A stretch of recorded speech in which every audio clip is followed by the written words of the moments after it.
Hello friends, this is another tutorial in the series of DHTML. In this tutorial, we will learn about basics of an array.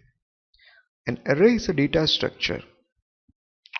Suppose we want to hold the records of 50 students. So we know that a data type is same, but there is no need to declare 50 different variables.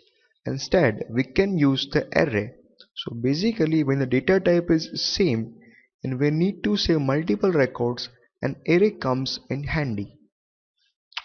So in this tutorial, we will define an array and then iterate through the elements of an array. So let's start.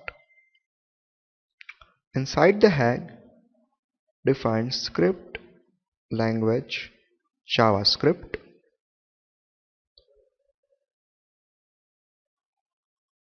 Then we are defining an array using inbuilt array class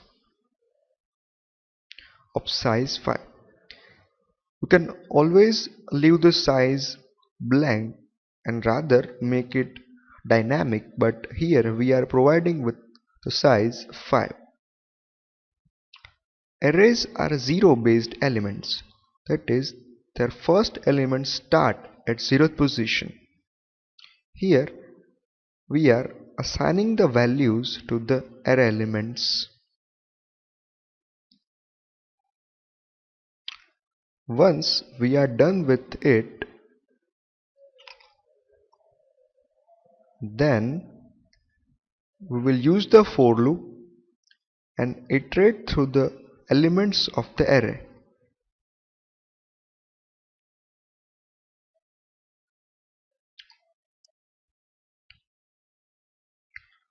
Then we are declaring a variable I. It will be used inside the loop. Then in the for loop,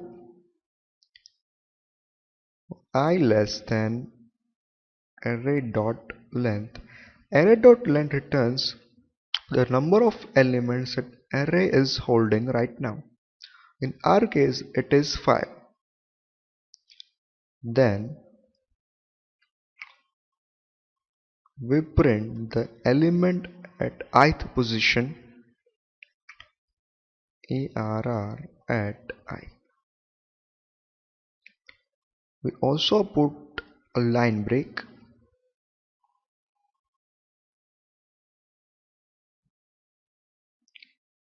We are assuming that you are familiar with the syntax of for loops. Then we end the script tag and head.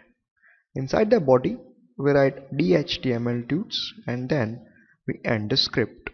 So if you preview the script in the browser, it will show us the iteration of the array 1 to 5. Let us save this page and preview it in a browser. So this is the output. So it is showing the elements of an array. So this was a pretty basic tutorial on DHTML arrays. Thank you.